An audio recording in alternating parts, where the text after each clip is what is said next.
معراج کی بات کرنے کا تو اب وقت آیا ہے، اس لیے کہ معراج کا سارا واقعہ تو مسجد اقصیٰ کے گرد گھومتا ہے۔ سبحان الذی اسریٰ بعبدہ لیلا من المسجد الحرام الی المسجد الاقصیٰ۔ حضور نے معراج کی رات مسجد اقصیٰ میں نماز پڑھائی تھی، اور ایک بار پھر سے طیبہ سے فلسطین میں آ، راستہ دیکھتی ہے پھر مسجد اقصیٰ تیرا۔ ایک بار حضور گئے تھے مکے سے مسجد اقصیٰ، اور پھر حضور فرماتے ہیں جب میں واپس گیا نا تو کفار میں جو کہ مسجد اقصیٰ دیکھی ہوئی تھی تو مجھ سے پوچھنا شروع کر دیا کہ مسجد اقصیٰ کی کھڑکیاں کتنی ہیں، دروازے کتنے ہیں، پلر کتنے ہیں۔ جب انہوں نے سوال جواب کیے تو حضور فرماتے ہیں کہ رب کریم نے مسجد اقصیٰ کو اٹھا کے میرے سامنے رکھ دیا۔ میں دیکھتا جاتا تھا، بتاتا جاتا تھا، کہہ لوں بات کر لوں۔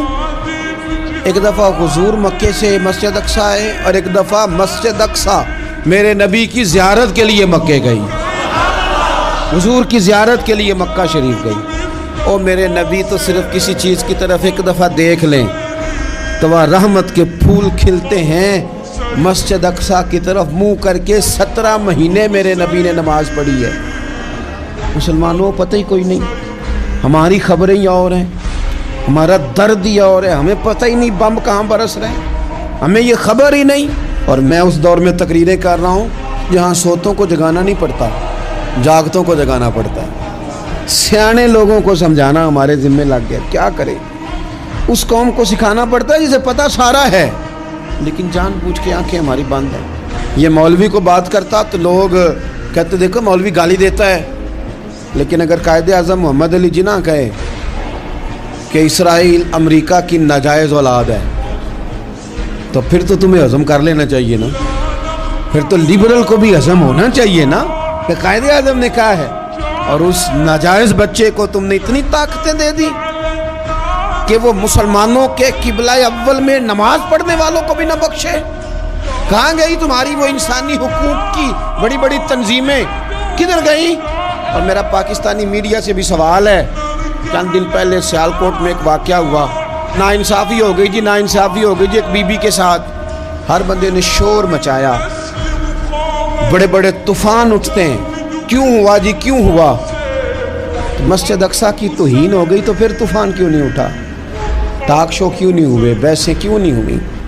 میں اس موم بتی مافیا کا کیا کروں؟ ان لبرل لوگوں کا کیا کروں؟ ان کے سپورٹروں ووٹروں کا کیا کروں؟ ان سیاسی جماعتوں کے کارکنوں کو کیا نام دوں کہ جو ان فضول بحثوں میں تو وقت ضائع کرتے ہیں، اور وہ مسجد اقصیٰ اس کے بارے میں میرے نبی پاک صلی اللہ علیہ وسلم سے ایک صحابیہ نے پوچھا تھا، یا رسول اللہ مسجد اقصیٰ میں نماز پڑھنا کتنا کو بہتر ہے باقی نمازوں کے مقابلے میں؟ تو حضور نے فرمایا 1000 گنا بہتر ہے۔ بی بی عرض کرنے لگی سونیا میں جا تو نہیں سکتی، دل بڑا کرتا ہے۔ حضور نے فرمایا جا نہیں سکتی تو وہاں تیل ہی بھجوا دے، جس میں حاضری لگوانے کی حضور بات کریں جس مسجد میں۔ اور نبی پاک علیہ السلام نے فرمایا خاص کر کے سفر کرنا ہوا تو 3 مسجدوں کے لیے کرنا، ایک مسجد حرام بیت اللہ